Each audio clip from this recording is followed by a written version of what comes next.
¿Pueden ver mi pantalla? Sí. Ok, vamos a un tema sumamente importante, es la hemorragia subaracnoidea aneurismática, ¿sí?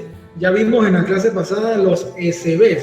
Es verdad, la hemorragia subaracnoidea sale clasificada como un SB hemorrágico, pero sí puede ser que sea, sí es así dentro de la clasificación de los SB, pero la hemorragia subaracnoidea tiene una conducta, como yo les dije, y una modalidad completamente diferente. O sea, usualmente, como yo les había comentado en la clase pasada, los SB yo los selecciono si es candidato quirúrgico o no, principalmente porque el resto de los SB no los manejan ni los cirujanos directamente, sino que es un paciente que queda siendo manejado por sus enfermedades de base por un servicio médico, en este caso medicina interna. Pero acá en la hemorragia subaracnoidea ese es un paciente que sí queda y es manejado por neurocirugía independientemente de las comorbilidades que tenga, porque esto ya es un problema donde se ha roto un aneurisma y eso ya requiere un tratamiento quirúrgico que se puede derivar en cranotomía o embolización, ¿sí? Entonces, ustedes saben que yo siempre traigo la bibliografía. En este caso hay unas guías del 2013 para el manejo de las hemorragias subaracnoideas y también el Handbook of Neurosurgery de Greenberg tiene la información bien nítida en 4 capítulos, ¿ok? Así que, acerca de la hemorragia subaracnoidea, ¿qué tenemos que saber? Primero que todo, no confundir, porque cuando se comienza a hablar de este tema, el trauma es la causa más común. Sí, es verdad, el trauma es la causa más común, pero el trauma es una hemorragia subaracnoidea por trauma prácticamente que no ocasiona ningún tipo de problema directamente relacionado con la hemorragia subaracnoidea. O sea, la hemorragia subaracnoidea es consecuencia del trauma, por supuesto, pero es algo que no me preocupa directamente. O sea, yo trato el trauma craneoencefálico o el hematoma, ya sea que tengo un hematoma epidural o un hematoma subural que haya que operar. Pero yo no voy a operarle una hemorragia subaracnoidea a un paciente con un trauma craneoencefálico. Las otras, por eso es que la hemorragia subaracnoidea más comúnmente se ve en el trauma, pero no confundir, no vamos ni a hablar de eso. Lo que vamos a hablar es de aneurisma. Entonces, cuando no es por trauma, entonces si no es traumática, entonces es espontánea. Esas son las dos clasificaciones. La hemorragia subaracnoidea puede ser de dos tipos, o traumática o espontánea. En este caso vamos a hablar de las espontáneas. Y en el 80% o 90% de los casos, entre el 80 al 90% de los casos, lo voy a repetir, es causada por un aneurisma, ¿sí? Entonces, el pico de la edad usualmente puede entre los 55 y 60 años, igual hay en pacientes bastante jóvenes, hay en pacientes añosos también bastante, pero el pico está más o menos en los 60 años, ¿ok? Hay algunas cosas importantes que hay que saber, y es que hay una cosa que se llama el warning leak, que es el goteo como de advertencia, que indica que hay una cefalea de 2 a 8 semanas previas, ¿sí? O sea, que cuando tú interrogas al paciente, aquellos a los que les puedes tomar la historia clínica, porque usualmente estos pacientes están muy desorientados, o están combativos, o están intranquilos, o están en coma, muy estructurosos en coma, te van a poder decir, o el familiar te dice, pues en todo caso, de que el paciente no te pueda dar la historia porque ya está intubado, que si estuvo con manifestaciones de un dolor de cabeza que previamente no había presentado. Solamente hay que preguntarle si tiene 2 o más semanas antes que ya lo habían presentado un dolor de cabeza nuevo que antes el paciente no refería a tenerse. Entonces, otra cosa importante es que ahorita mismo estamos en una ola de hemorragia subaracnoidea, ¿sí? Y los meses son más comunes son en los meses de abril y los meses de noviembre. Así es. Como yo le decía a los chicos que están rotando conmigo, esa es la luna. Bueno, todos los años para el mes de abril se desatan las hemorragias subaracnoideas, se le revientan a todas las personas los aneurismas. O sea que si tú tienes un aneurisma en la cabeza y no lo sabías, se te va a reventar en abril. O si no se te revienta en abril, el otro momento del año que se te va a poder reventar es en noviembre. Y así pasa. Este mes de hemorragia subaracnoidea y en noviembre pasa lo mismo. Vuelve a caer y usualmente todos los pacientes que vemos son de hemorragia subaracnoidea. Son 2 olas al año que ocurren siempre de hemorragia subaracnoidea, ¿okay? Y esta se puede manifestar solamente concentrado en el espacio subaracnoideo, o puede manifestarse como hemorragia intracerebral en un 20-40% de los casos. O sea que el hematoma, el aneurisma, drena sangre y diseca el hematoma. Puede haber también hemorragia intraventricular. Usualmente la hemorragia intraventricular es bastante común porque el espacio subaracnoideo está comunicado con el espacio, las cisternas, que es que es el espacio subaracnoideo de las bases, está comunicado directamente con el espacio de los ventrículos, y la sangre se puede meter fácilmente al sistema ventricular, ¿ok? Así que no es raro ver, de hecho casi todos los pacientes con hemorragia subaracnoidea en las tomografías tienen sangre dentro de los ventrículos, y hay que buscarla, porque no es que vas a ver el ventrículo lleno de sangre como en la ECG hemorrágico, sino que lo que vas a ver es pequeños niveles de líquido en las astas o los cuernos occipitales, ¿sí? También puede haber hematomas subdurales en un 2 al 5% de los casos de estos pacientes. Okay.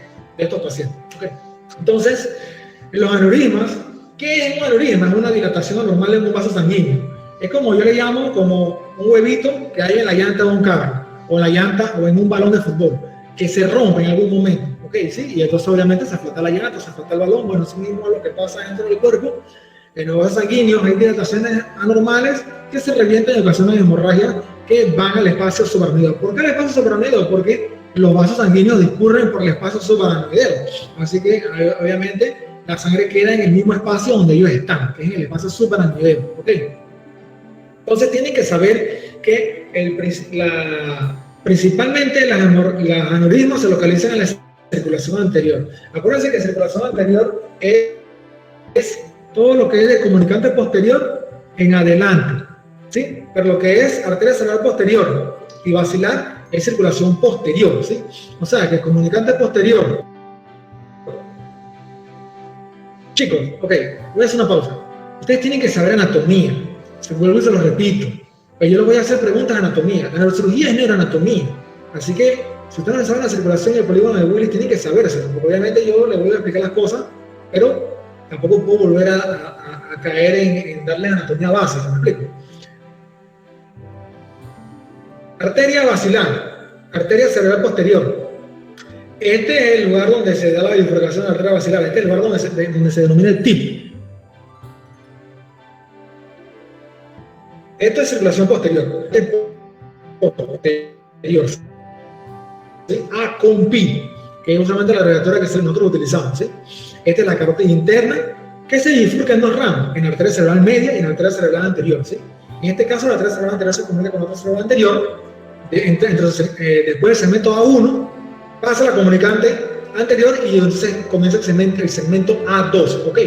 Entonces, usualmente, la mayoría de los aneurismas se van a encontrar en la circulación anterior, o sea, comunicante posterior hacia adelante. ¿Y dónde se encuentran principalmente los aneurismas en la circulación anterior? Se encuentran a nivel de la arteria comunicante anterior. Ahí se encuentra el 30% de los aneurismas. En el sistema anterior está el 85% de los aneurismas.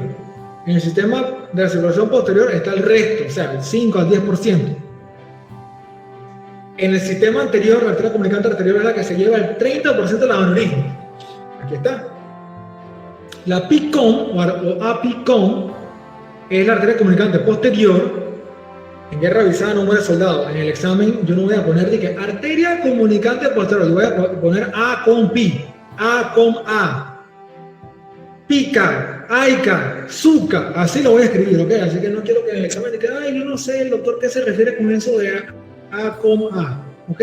¿Sí? Así que, y eso se lo tengo ya varias semanas diciendo, ¿ok? En la PICOM, o sea, comunicante posterior, el 25%, ¿ok? 25% de los aneurismas, o sea, aquí a este nivel, está el 25%. Y a nivel de la arteria cerebral media, que es la ACM, o bueno, MCA aquí en inglés, pues, pero porque es Middle Cerebral Artery, ACM, que es la arteria cerebral media, que sería esta, se encuentra el otro 20%. Y a nivel de la circulación posterior, el 5%, perdón, se los lleva, el 10%, se los lleva el tip de la basilar. El aneurisma del tip significa tope, el tip de la basilar, ¿ok? Y el otro restante se puede encontrar a nivel de las arterias de la AICA o la PIC, ¿ok? ¿Sí? Entonces, un dato clínico muy importante para poder identificar a un paciente, la localización de un aneurisma en un paciente con hemorragia subaracnoidea, es que si el paciente ya tiene una tomografía de hemorragia subaracnoidea y el examen físico tiene una dilatación pupilar, pero el paciente está despierto, siempre y cuando no descartes que está herniándose, porque usualmente no van a tener un hematoma que lo esté herniando, sino que la sangre va a estar regada en el espacio subaracnoideo. Entonces, hay que tener en cuenta que lo más probable es que tenga un aneurisma de la comunicante posterior, porque la comunicante posterior, entre la comunicante posterior, entre la SUCA y la comunicante posterior, vuelvo a repetir, entre la SUCA y la comunicante posterior pasa, aquí tengo un juguete, no sé si pueden ver mi cámara, entre la SUCA, que es esta, y la comunicante posterior, esta sería la arteria cerebral. No, perdón, esta sería la comunicante posterior, perdón. Esta sería la SUCA. Entre medio de esas arterias pasa el tercer nervio craneal, como está en la imagen. Entonces, ese aneurisma puede comprimir el tercer nervio craneal en su recorrido de la cisterna interpeduncular y ocasionar entonces una dilatación de la pupila, ya que quedaría lesionadas las fibras parasimpáticas, que usualmente son periféricas. El nervio tiene una lámina periférica y una lámina más central. Bueno, el componente parasimpático o motor se encuentra periférico, o sea que la compresión periférica te va a dar una dilatación pupilar, pero sin compromiso de los músculos extraoculares. ¿Ok? Muy importante que lo sepan. Entonces, la hemorragia subaracnoidea tiene una altísima mortalidad. Hasta 30 al 50% de los pacientes pueden morir en los primeros 30 días. ¿Ok? Y los que se recuperan quedan con secuelas neurológicas importantísimas. ¿Sí?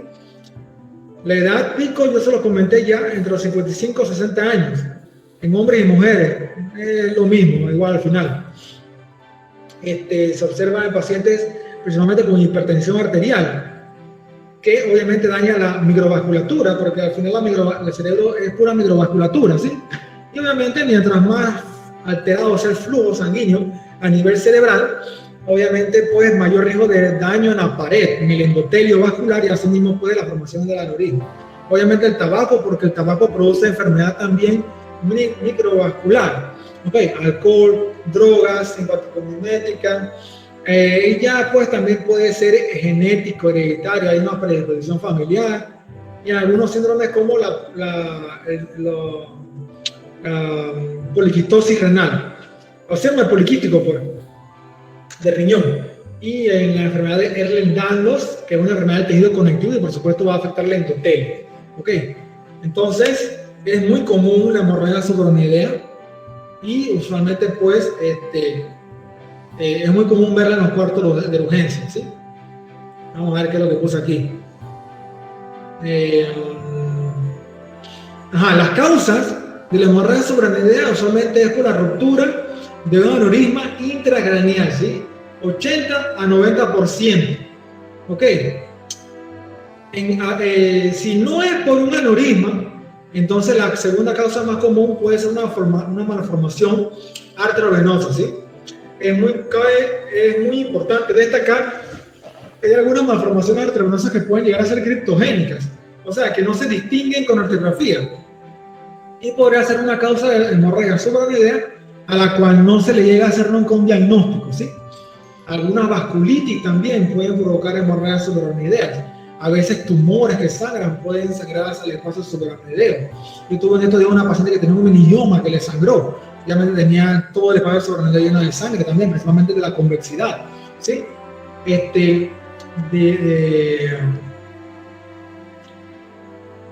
Ruptura de un infundíbulo, que solamente el infundíbulo es como un vaso sanguíneo como que no termina, como que está incompleto, no está formado completamente, y entonces en su porción más distal, como no está bien formado, puede entonces romperse, ¿sí? Algunos trastornos de la coagulación, discrasias iatrogénicas, ya sea por anticoagulantes, trombocitopenia en los pacientes con leucemia, muy común, que tengan sangrados.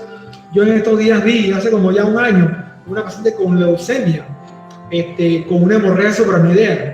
Obviamente yo no me quedé con esa paciente porque la leucemia era la causa de la hemorragia subaracnoidea. Así que obviamente se recomiendan estudios como resonancia magnética, pero con fase angiográfica, pero ya tú sabes que en este caso, pues, no con leucemia, con una hemorragia subaracnoidea, va a ser por ese trastorno de la coagulación, ¿sí? Y algunas otras cosas, pues, que no vale la pena mencionar, ¿sí? Porque son variadas, porque lo que realmente ustedes tienen que saber es que la hemorragia subaracnoidea es por rotura de un aneurisma, ¿sí? Y si no, es entonces una malformación vascular. Y puede llegar a haber en los casos malformaciones arteriovenosas que no se diagnostican mediante angiografía y podrían seguir siendo una causa oculta de hemorragia subaracnoidea. Obviamente ya cuando no es ninguna de estas dos, entonces uno recurre pues siempre a tratar de buscar qué otra cosa podría ser, ya que también la anemia falciforme podría ser una causa de hemorragia subaracnoidea y la apoplejía hipoficiaria. ¿Pero qué pasa? Uno se da cuenta porque si hay una apoplejía hipoficiaria, la lesión tiene un tumor en la hipófisis. O sea, no vas a tener una hemorragia subaracnoidea sola, sino que igual, con tumor, te vas a dar cuenta. La que no te podrías dar cuenta es con un infundíbulo, porque ahí sí tendrías que hacer una arteriografía. En la arteriografía es donde se vería el infundíbulo. Pero en otros problemas te vas a dar cuenta de que la leucemia es la leucemia. Si tiene un tumor, vas a ver el tumor y el sangrado. Y así, pacientes anémicos falciformes, bueno, ya sabes que esa es la causa entonces. Apoplejía hipoficiaria, claro, siempre hay que descartar, siempre cuando hay un componente atípico de sangrado, que no sea realmente que haya un aneurisma, pero obviamente ya uno con estas causas, uno se puede orientar fácilmente de si es aneurismática o no es aneurismática, porque recuerden que solamente el 80% es por aneurisma, ¿ok? Sí, pero igual, sigue siendo lo más común, es así. Yo, pacientes con hemorragia subaracnoidea que he visto, por lo menos en 5 años, sí llegué a ver como de la cantidad de pacientes que uno recibe, que uno puede recibir al mes fácilmente, y más para los meses de abril y noviembre, puede recibir hasta 20 hemorragias subaracnoideas o 25 hemorragias subaracnoideas, pueden llegar a veces hasta 2 por turno, ¿sí? 2 o 3 por turno. ¿Cómo se llaman esos pacientes? ¿Cómo se llaman? Siempre van a tener como diagnóstico, como causa de su hemorragia subaracnoidea, un aneurisma, ¿sí? Entonces, la hemorragia subaracnoidea es mortal. Uno cuando habla con estos pacientes, con el familiar, uno tiene que hablarles de que la mortalidad es alta para que entiendan que estamos ante una enfermedad de altísima gravedad, ¿ok? ¿Sí? Porque la hemorragia subaracnoidea siempre va a progresar hacia un punto en donde si no te moriste con el primer sangrado, tienes el riesgo de caer un resangrado y te puedes morir. Si no te mueres por el resangrado, te mueres entonces porque el paciente hace una hidrocefalia. Si no hace hidrocefalia, entonces temprana, te hace entonces un vasoespasmo y te hace infartos en el cerebro, ¿sí? Si no te hizo el vasoespasmo, entonces vas para la cirugía y en la cirugía te complicas. Si no te complicas en la cirugía y estás en la unidad de cuidados intensivos, te mueres de cualquier otra cosa, algún shock séptico, alguna otra cosa complicada, o tu enfermedad de base se te complica en la unidad de cuidados intensivos. Y si llegas a sobrevivir, todavía no te has salvado, porque te puede dar otra hidrocefalia, que sería una hidrocefalia tardía, no comunicante, y ahí también la gente se va a deteriorar, ¿sí? Y si te salvaste de todo eso, de seguro que estás hemipléjico en una cama y afásico, casi en estado de dependencia absoluta. ¿Okay? Entonces, la hemorragia subaracnoidea siempre va a ser algo para matar al paciente, y eso usted tiene que saberlo, tiene que quedar claro con eso. Entonces dice que el 25% se mueren por complicaciones médicas de la hemorragia subaracnoidea, que principalmente son, ya lo vamos a ver, edema neurogénico pulmonar y Stunted myocardium, que es como el síndrome del corazón atolondrado, pero es por descargas catecolaminérgicas. Ocurren estos fenómenos, ¿sí? Vamos a avanzar. Aquí las manifestaciones clínicas, importantísimo saber que es la peor cefalea de mi vida, ¿sí? Eso es muy importante que se lo pregunten al paciente. ¿Es el peor dolor de cabeza que usted ha tenido anteriormente? ¿Sí o no? Lo otro, hay que diferenciarla del thunderclap, que es una cefalea tipo migrañosa, y de la cefalea orgásmica benigna, porque estos pacientes uno tiene que preguntarle ¿por qué se le desencadenó el dolor de cabeza? Y tiene que preguntarle, ¿usted estaba teniendo relaciones sexuales? ¿Usted cada vez que tiene un orgasmo, usted tiene una cefalea intensa? Porque eso puede ser una causa de consulta al cuarto de urgencia, pero no es por aneurisma, ¿ok? Si no es por ninguna de esas cosas, la gente siempre te va a referir que es la peor cefalea de mi vida, siempre y cuando el paciente esté consciente, ¿ok? Obviamente vas a tener vómito, aumento de la presión arterial, y hay un signo patognomónico en esta enfermedad donde vas a tener rigidez en nuca. Hay dos enfermedades que te van a provocar rigidez en nuca, y son, uno, la hemorragia subarachnoidea, y dos, la meningitis propiamente dicha, no ya bacteriana. Entonces, eso tienen que saberlo, porque estos pacientes hay que examinarlos. A veces cuando se les examina, no se les identifica una rigidez nucal como tal, pero el paciente te va a decir que le duele el cuello, ¿sí? Ahí están, no me dejan mentir, los compañeritos que han rotado conmigo, que están rotando conmigo, ¿sí? Ya tuvieron la oportunidad de ver a una paciente con hemorragia subarachnoidea, y pues ya yo les había dicho estas cosas, pero bueno, qué suerte que nos llegó la cuarta urgencia, bajamos a la cuarta urgencia, la vimos, y vimos todo eso que yo les estoy comentando, ¿ok? Fotofobia, se tapan los ojos, les molesta la luz del techo, ¿ok? Y obviamente pueden tener focalizaciones neurológicas dependiendo de si hay un hematoma intraparenchymatosum asociado, pueden tener hemiplegia, disfasia, disartria, eso es una focalización. También, por supuesto, vamos a tener alteraciones de los nervios craneales, en este caso, si la pupila está dilatada o están anisocóricas, siempre y cuando el paciente esté despierto, puede sospechar que la localización del aneurisma entonces es en la comunicante posterior. A veces también el aneurisma se puede ver en la tomografía, como vamos a ver a continuación, ¿sí? La prueba diagnóstica principalmente es una tomografía. Este paciente llega con urgencia, con un dolor de cabeza intenso, hay que hacer una tomografía para poder hacer el diagnóstico diferencial. Lo que vas a ver es sangre en el espacio subarachnoideo. Ahorita vamos a ver unas imágenes. Si en todo caso hay un algoritmo de manejo por un perro ahí alborotado que no me deja ni hablar. Si en todo caso la prueba de la tomografía sale normal, entonces hay que hacerle, según el algoritmo de manejo, una punción lumbar al paciente, ¿sí? Y la punción lumbar entonces te va a determinar si sigue el espacio subarachnoideo. Principalmente vas a encontrar un líquido xantocrómico. En realidad parece un líquido que parece como soda de fresa, pero clarita, muy clarita, ¿sí? Entonces, obviamente eso tiene en el laboratorio, que vamos a ver ahorita a continuación, unos parámetros en donde se va a determinar bastante bien si es una hemorragia subarachnoidea y no es traumática, ¿ok? Y ahorita lo vamos a ver. Obviamente la resonancia magnética es el gold standard para, la arteriografía de cerebro, es el gold standard para hacer diagnóstico, ¿sí? Entonces, también la angiocar tiene buena sensibilidad. La resonancia magnética rara vez se hace, porque estos pacientes se están hospitalizados y ya tú lo que le mandas a hacer es una arteriografía. O en todo caso, pues una angiocar se lo haces para ver si encuentra el aneurisma. Tiene una buena sensibilidad. Y con eso hasta puedes operar al paciente. Entonces, tú sospechas una hemorragia subarachnoidea, lo primero que haces es una tomografía. Si hay hemorragia subarachnoidea, puedes hacer entonces una angiocar, puedes hacerlo, o si no, no pasa nada, porque igual al final el paciente tiene que ser sometido a una arteriografía y igual vas a meter medio de contraste, así que puedes a veces almacenar intoxicación con medio de contraste con tanto yodo, así que se prefiere de repente no hacer. Si en todo caso crees conveniente que hay que hacer una tomografía porque tiene un hematoma y tienes que operar al paciente y tu sospecha es que hay un aneurisma y quieres solamente el aneurisma para poder meter al paciente al quirófano y no enfrentarte contra el aneurisma o poder saber dónde está el aneurisma mientras le abres la cabeza al paciente, entonces te lo van a determinar, ¿no? Aneurisma, si hay cirugía urgente, sí, operas. El angiocar no demuestra que no hay aneurisma, entonces igual puede ser que no se vea, puede ser que sea pequeño, tiene que ir a una arteriografía, ¿sí? Y así, entonces, si hay aneurisma, le hace arteriografía, hay aneurisma, sí, entonces determina si es embolizable. Si es embolizable, lo emboliza, si no, entonces para el salón, ¿ok? Ahorita les voy a hablar un poquito sobre eso.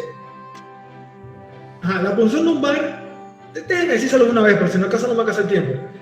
Tienen que saber que la hemorragia subarachnoidea es una patología quirúrgica.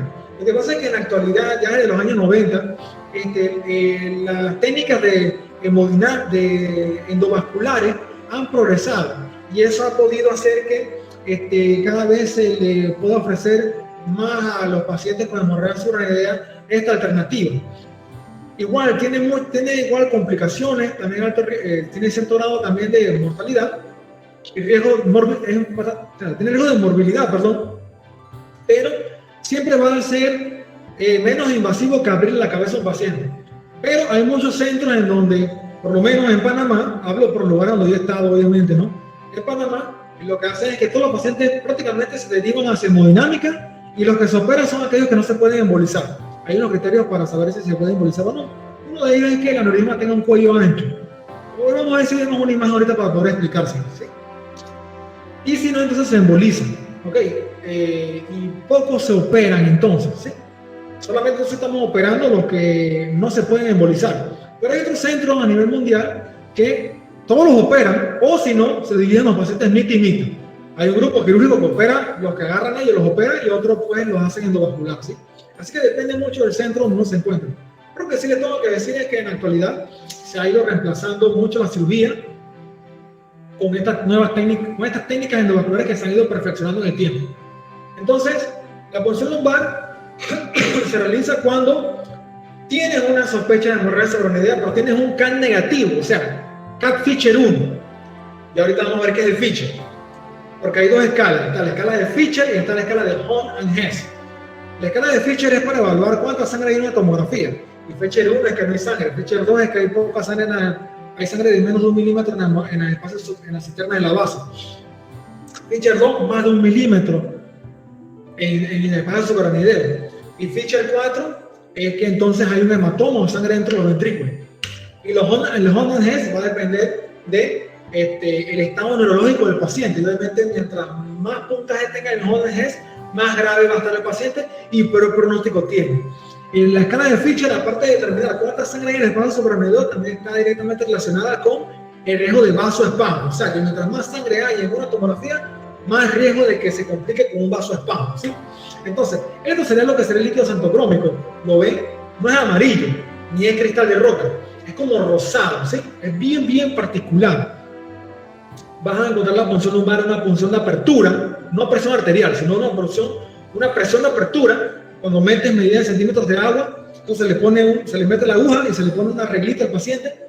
Va a estar elevada esa presión de apertura. El líquido va a estar xantocrómico. Dice que tienes que esperar más o menos 12 horas después de la hemorragia, después del sangrado, para poder obtener este resultado, ¿sí? Por eso los pacientes siempre llegan al cuarto de urgencia varias horas después, no llegan inmediatamente, ¿sí? Otra cosa importante es que tú puedes hacer una punción lumbar, puede ser que sea traumática, pero te das cuenta que no es traumática porque los tubos siguen saliendo del mismo color. Tú tomas primer tubo, segundo tubo, tercer tubo, cuarto tubo, y la sangre no se barre, no se limpia. Eso es una hemorragia sobrevenida. Pero si primero te sale rojo y después se va aclarando y de repente el tubo 3 y el tubo 4 te sale cristal de roca, entonces eso fue una punción traumática, ¿sí? ¿Y cómo vas a ver el líquido cefalorraquídeo, el análisis?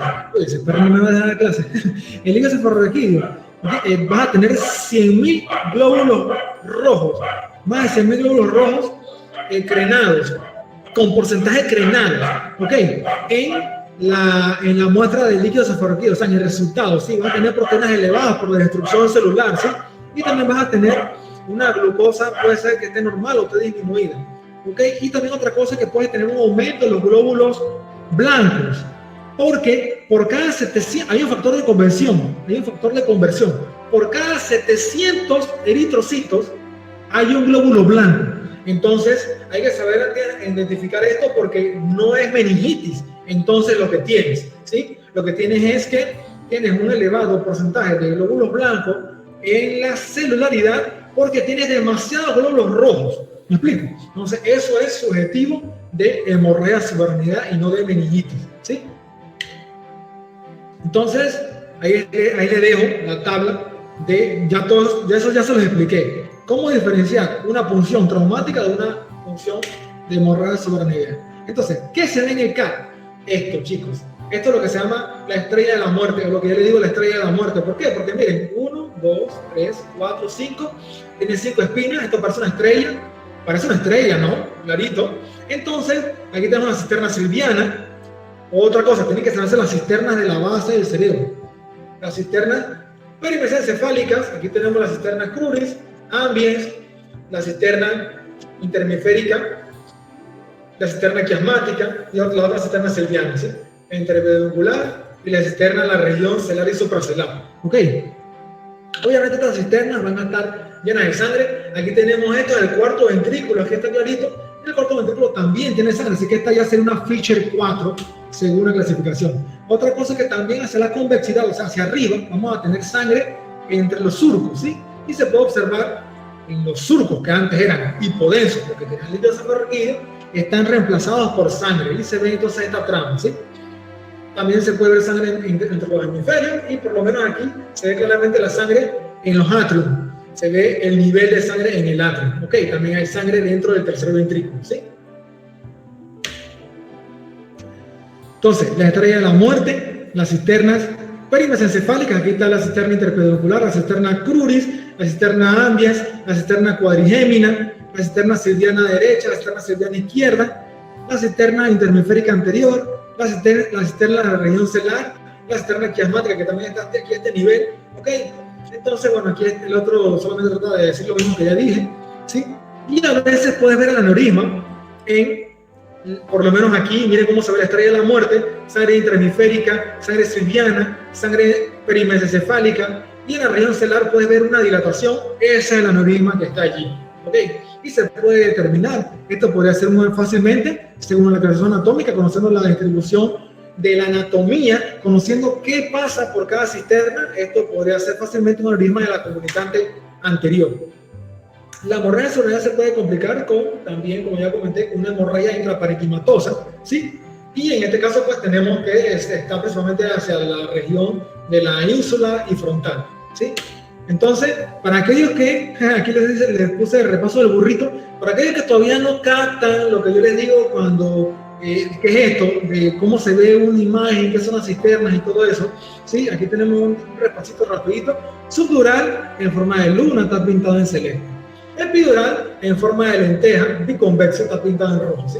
Y la hemorragia suprarrenal se ve blanco entre los surcos, dentro del ventrículo, y por lo menos aquí en la cisterna cuadrigémina se puede observar la sangre en el espacio suprarrenal, ¿sí? Así que ahí se los dejo como medio didáctico, ¿sí? En la GeoCat, entonces, en tomografía te va a revelar bien cómo se ve el aneurisma. En este caso sería un aneurisma de la arteria cerebral, la arteria cerebral media, en su porción M1, ¿sí? La arteriografía, como yo les dije, es el gold standard para hacer el diagnóstico de un aneurisma, ¿sí? Es un medio donde le metes contraste venoso, le haces una imagen con fluoroscopía, y aquí en este caso pues tenemos un aneurisma, ¿sí? Que entonces obviamente se hacen unas reconstrucciones por computadora, y el neuroendovascular, que es otro neurocirujano, va a determinar si le puede hacer embolización o si no, entonces se llevaría para clipaje, ¿sí? Entonces también detecta el aneurisma, detecta si vasoespasmo, o sea, que el vaso sanguíneo se está cerrando, detecta si hay infundíbulo, que es lo que les decía, ¿ok? Detecta la medida del cuello, ¿sí? Para saber si el cuello es ancho, en este caso pues son los que principalmente no se pueden embolizar, ¿sí?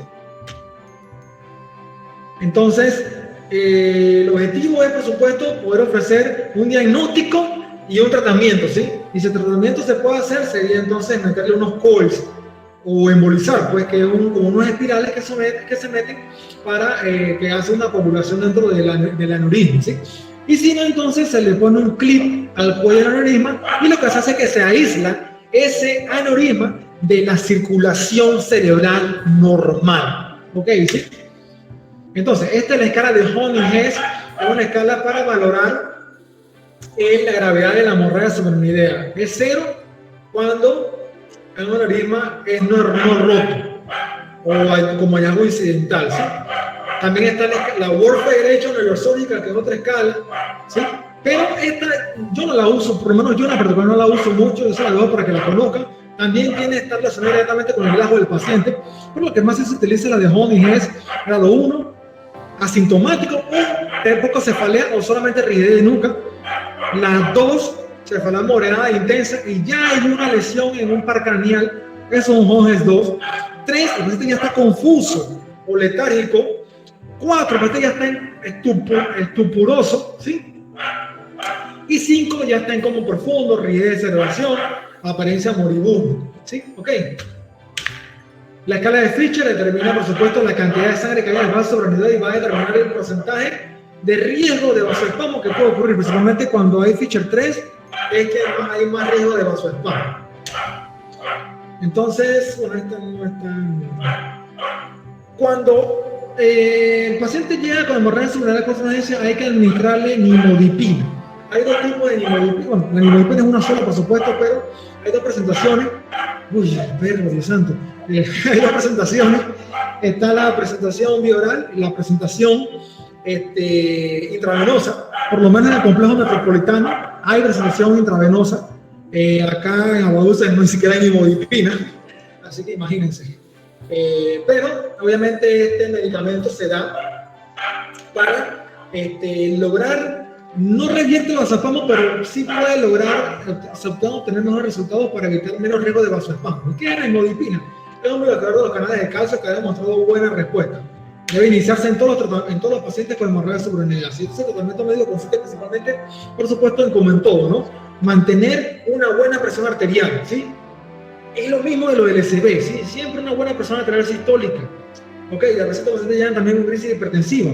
Usualmente eso es lo que ocasionó que la aneurisma se rompiera. Una buena presión venosa central, entre 8 a 12 milímetros de mercurio. Una buena presión de perfusión cerebral, entre 68 milímetros de mercurio. Buena glicemia, como siempre. Predictor neurológico y de ciclo vicioso de infecciones y de otras complicaciones. Buen nivel de electrolitos. O sea, que no haya alteraciones electrolíticas, perdón, buena osmolaridad también. Obviamente, regulación de la presión intracraneal, es un poquito difícil de repente. En todo caso de que haya un hematoma, bueno, habrá que evacuarlo quirúrgicamente, si no, pues las medidas antiedema, por supuesto. El hematocrito importante y otros controles electrolitos como el magnesio, ¿sí? Punto clave en el tratamiento, el resangrado es la complicación más temprana, entonces, obviamente, hay que manejar una buena tensión arterial para evitar el resangrado, que sería lo más común. Usualmente ocurre de forma temprana. Ahorita vamos a ver rapidito. La hidrocefalia es otra complicación, hay que manejarla también, puede ser obstructiva, ¿sí? Chicos, me voy a pasar unos minutos, pero me voy a tener que pasar, ¿sí? Hidrocefalia puede ser obstructiva cuando usualmente es aguda porque la sangre se mete dentro del sistema ventricular y lo tapa.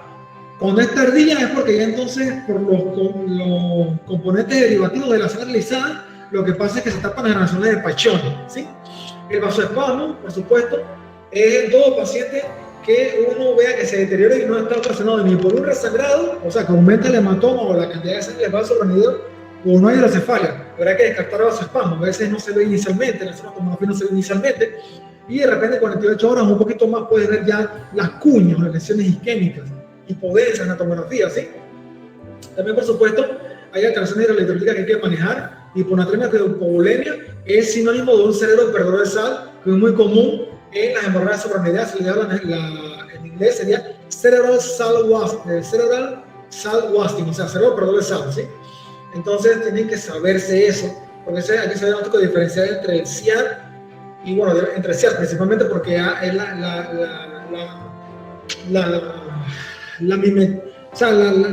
hace mímica, pues. O sea, la hace mímica, o sea, se parece, pero el CIAR tiene volumen normal o aumentado. En cambio, el cerebro perdedor de sal tiene volumen siempre deplectado, ¿ok? Entonces, este paciente hay que corregir el sodio, hay que corregir el volumen, ¿sí? Y también se le pone hidrocortisona como manejo para ayudar a contrarrestar esto, porque hay una pérdida de la sal también mediante el riñón, ¿sí? Obviamente, controlar las convulsiones. Se da el anticonvulsivante que se tenga a mano. Obviamente, hay estudios que han determinado que la Keppra es más efectiva que la fenitoína, pero por lo menos acá en este hospital, acá sea lo que hay es fenitoína.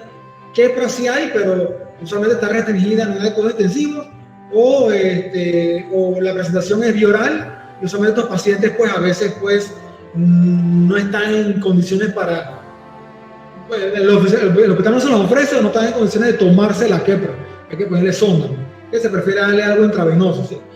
Y obviamente medidas para controlar la trombosis, para evitar trombosis de nota profunda y trombosis pulmonar, porque todos esos pacientes que van a quedar encamados larga data, encamados, ¿sí? Monitorar al paciente críticamente enfermo. Estos pacientes van a estar en el cuarto de urgencia y después van a ir a una unidad de cuidado intensivo o un semi-intensivo, ¿sí? Así que monitor de signos vitales, bombas de infusión con los diferentes goteos, medidas antiedema, la nimotop, la nimodipina, los accesos venosos, un central acceso venoso central con el CVC, un carácter arterial para medir mejor la presión arterial directamente mediante línea arterial. La cabecera de la cama tiene que estar siempre más de 35 grados, importante para controlar la hipertensión intracraneal. Antes ya va a estar intubado, ventilador mecánico, ¿sí? Y obviamente invadir al paciente con otro dispositivo, por supuesto, una sonda vesical para medir la diuresis. Ok, muy importante. 3 complicaciones principales que ocurren en la hemorragia esofágica son: 1, el resangrado. El 33% ocurre en las primeras 3 horas, el 50% ocurre en las primeras 6 horas, después disminuye a 1.5% cada día hasta el día 13. Después entonces hay 20% de riesgo dentro de los primeros, en total forman un 20% dentro de los primeros 14 días, después aumenta un 50% de resangrado durante los primeros 6 meses, siempre y cuando no se haya tratado, obviamente, no se haya tratado el aneurisma, ¿sí? Y entonces baja un 3% de riesgo de resangrado anual, ¿ok? Pero aquí aprovecho, porque no está ninguna diapositiva, toda hemorragia subaracnoidea con aneurisma se trata. O sea, o se emboliza o se clipa, pero no se manda para la casa del paciente con el aneurisma roto. ¿Ok? Importante que sepan eso, ¿sí? Obviamente, la hipertensión es hay que controlarla para evitar el resangrado, ¿sí? La derivación ventricular externa, para control de hidrocefalia, hay que valorar si realmente colocarla, porque cuando colocas este dispositivo y cambias la hemodinamia y la presión intracraneal, puedes hacer un resangrado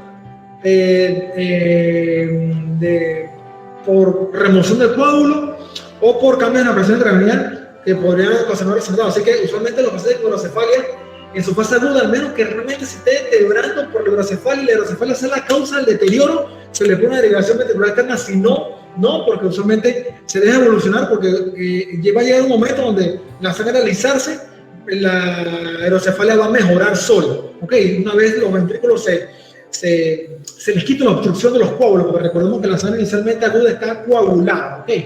Obviamente, mientras mayor es el punta del Hogan es, mayor Fischer tengan, entonces hay más riesgo de resangrado. Pero la hidrocefalia, ya les dije, puede ser aguda o crónica, ¿sí? Ya se los dije. Vasoespasmo, aquí les dejo la imagen, sería que el vaso, para que no entiendan el concepto, el vaso se cierra, ¿ok? Y eso obviamente va a causar una isquemia a nivel distal, ¿sí? En este caso tenemos una tomografía con vasoespasmo de ambas arterias cerebrales anteriores, en los dos hemisferios, la derecha y la izquierda, ¿sí? Realmente lo operaron, le cliparon el aneurisma, y cuando cliparon el aneurisma, por manipulación y por obviamente el riesgo de vasoespasmo que existe, se cerró completamente la circulación de la arteria cerebral anterior y al paciente se le clipó el aneurisma, pero después se comienza a deteriorar, le hacen una tomografía, no encuentras que haya resangrado, el clip está bien puesto y el paciente cae en coma o se deteriora, y después le hacen una tomografía de 48 horas, de 72 horas, y te encuentras con los infartos en los territorios correspondientes, ¿sí? Riesgo de vasoespasmo, ya lo dije, ¿ok? Otras complicaciones relacionadas son el stun miocardium, que es un corazón que va a tener, o sea, el corazón va a hacer fallo de bomba por descarga catecolamínerica, ¿sí? Ahí les dejo el cuadro, no le voy a entrar en mucho detalle, igual tienen que estudiarlo porque no va a alcanzar el tiempo, ¿sí? El edema pulmonar neurogénico también es por descarga catecolamínerica, tratamiento con furosemida, por supuesto, y obviamente el stun miocardium hay que tratarlo también como si fuera un problema cardíaco, ¿sí? Ok, o sea, hay que tratarlo con Megrinone. Este medicamento se utiliza usualmente para lograr aumentar el gasto cardíaco, controlar el gasto cardíaco en estos pacientes que presentan el stun miocardium, ¿sí? Entonces, tiene hemorragia subaracnoidea, que puede presentar alteraciones electrocardiográficas y fallo de bomba. Tiene que sospechar que tiene un stun miocardium, ¿sí? Pero a veces, bueno, pues puede ser que también el paciente ya lo tenga de base, tenga una falla cardíaca de base, que no me sorprende que lo tenga. Solamente el paciente siempre tiene muchas comorbilidades, ¿sí? El cerebro perdón sal, se lo dejo aquí. Aquí está el diagnóstico. Tienen que saberse, en neurocirugía se maneja mucho el electrolito, que tienen que saber diferenciar entre un cerebro perdón sal, una diabetes insípida y un CIAL. Lo que se parecen son el cerebro perdón sal y el CIAL, ¿sí? La diabetes insípida es diferente porque es hipernatremia. Okay, en este caso sería hiponatremia con volumen, los alteraciones de los volúmenes, ¿sí? Otras condiciones especiales, por lo menos. Sí, el aneurisma no roto, ¿sí? Puede ocurrir como hallazgo incidental, el aneurisma está no roto. Casualmente me tocó un paciente así que lo trasladé a Panamá hace unos días, escasos días, un aneurisma gigante de la comunicante anterior, ¿sí? el paciente no se había tratado el aneurisma del 2019, ahora después se complicó, pero nunca sangró, sino que lo que tenía era el gran aneurisma en la región frontal con un defecto de masa que es la misma clínica como si fuera un tumor cerebral. Entonces, obviamente, estos pacientes hay que valorar la posibilidad de que si se operan o se le hace embolización, dependiendo del tamaño del aneurisma, de la localización, de las características, pues se puede tomar una u otra alternativa, ¿sí? A veces la embolización en los pacientes menores tiene mejores resultados en los pacientes más de 70 años, o sea, ofrece un tratamiento menos agresivo, ¿sí? Y en los pacientes menores de 65 años, la cirugía puede tener menos resultados, mejores resultados, perdón. Este también está más joven y tolera mucho más la cirugía, ¿sí?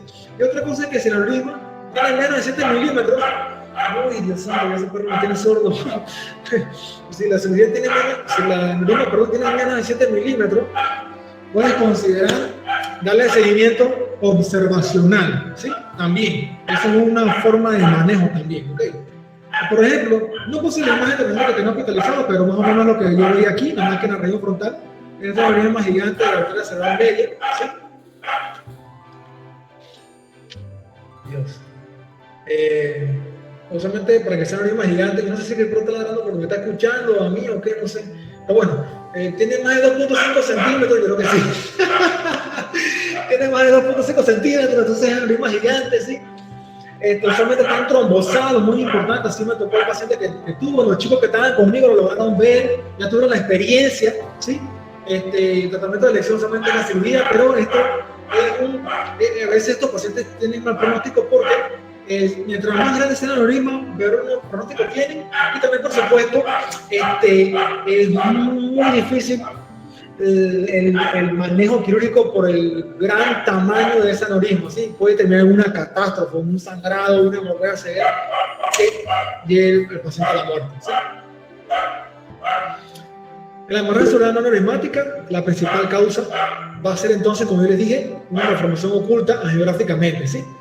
Le haces la radiografía al paciente y sale negativa, no encuentras un aneurisma. Tienes que repetírsela en 15 días y si sigue siendo negativa, entonces se la repites en 3 a 6 meses para poder evaluar si es que hay un aneurisma que no has encontrado todavía, ¿sí? Entonces, el tratamiento consiste en 2 cosas, o cirugía o endovascular, ¿sí? Ok. Entonces, ¿cuándo es el mejor tiempo para operar? Si operas menos de 3 días, perdón, se considera temprano. ¿Cuáles son los criterios a favor para operar? Temprano es que se disminuye el riesgo de sangrado, porque como dije, el sangrado ocurre principalmente en mayor porcentaje en los primeros días. Facilita el manejo del vasoespasmo porque el vasoespasmo nunca se ve, eso es muy importante, anótenlo, el vasoespasmo nunca se ve del día 1 al 3, se ve siempre del 4, del día 3 al 14, ok, pero no antes de eso. Y después de eso disminuye el riesgo de vasoespasmo. Entonces facilita el manejo del vasoespasmo, o que haya vasoespasmo mientras operas y manipulas el vaso sanguíneo. Y obviamente mientras operas provees el lavado de los agentes espasmogénicos porque vas a tirar mucha salina ahí en el vaso sobreanideo para poder ver y limpiar, así que limpias también, ¿no? Pero eso criterios en contra, en que tienes un paciente con un gran edema cerebral y va a ser difícil meterse por los corredores a operar, ¿sí? Vas a tener coágulos que van a estar obstruyendo esos corredores, que son las mismas cisternas en la base para poder encontrar los vasos sanguíneos, ¿sí? Que entonces obviamente aumenta el riesgo de ruptura y mayor riesgo de vasoespasmo mientras más manipules, ¿sí? Entonces, el criterio a favor para operar tarde es que el paciente usualmente si llega con muy mal pronóstico, un Hoffmann Hess mayor de 4, una edad avanzada, pero también, ¿qué criterio tienes a favor? Que hay menos edema, ya el edema resuelto, ¿sí?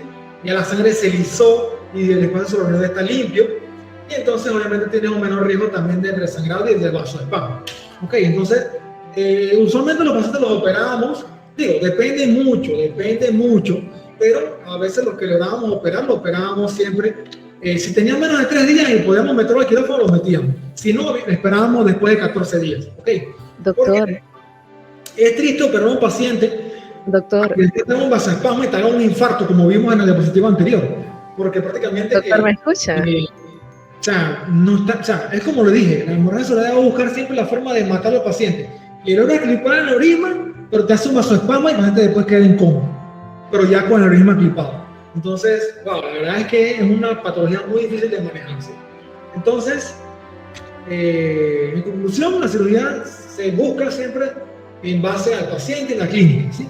Y cuando crees que es el mejor momento. Cuando embolizas, indicaciones para embolizar, mal estado neurológico del paciente, mala condición médica, a veces muchos pacientes con muchas comunidades, cardiópata, nefrópata, diabetes. Disculpe, es que el doctor está en la clase. ¿No? Paciente que nada más tú le acercas el bisturí y ya te hacen una fibrilación auricular antes de la cirugía.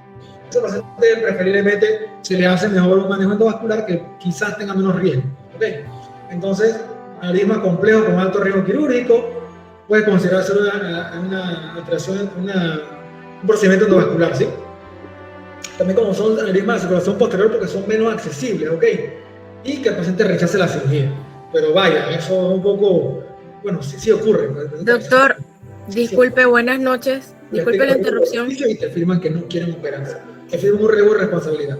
Okay. Entonces, las contraindicaciones, ¿cuáles serían? Los aneurismas de cuello ancho, porque obviamente le meten los coils y se salen, ¿sí? Y los aneurismas que son muy grandes, como estos que le estaban comentando, los aneurismas gigantes, es mejor entonces... Doctor, disculpe. Y también si son muy pequeñitos, a veces de repente no vale la pena o no se encuentran de forma endovascular, ¿sí? Pero como les dije, en los últimos años, mucho, depende del centro, por lo menos, pues la cirugía se ha reemplazado con el manejo endovascular, ¿sí? Esta imagen aquí están los coils, ¿okay? Esto es lo que son los coils, y eso es lo que el neurocirujano endovascular mete por el catéter desde la femoral hasta el cerebro y hago con fluoroscopía para sellar entonces el aneurisma, ¿sí? Y listo. Me pasó un poco, chicos, discúlpenme la verdad, pero pues lastimosamente todo es importante. Ustedes están ahí, me están escuchando. Se me apagó la bocina.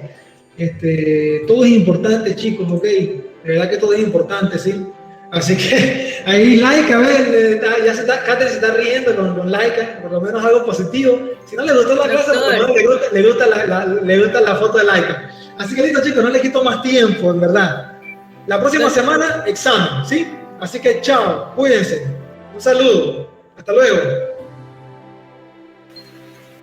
Chao, doctor, gracias. Chao.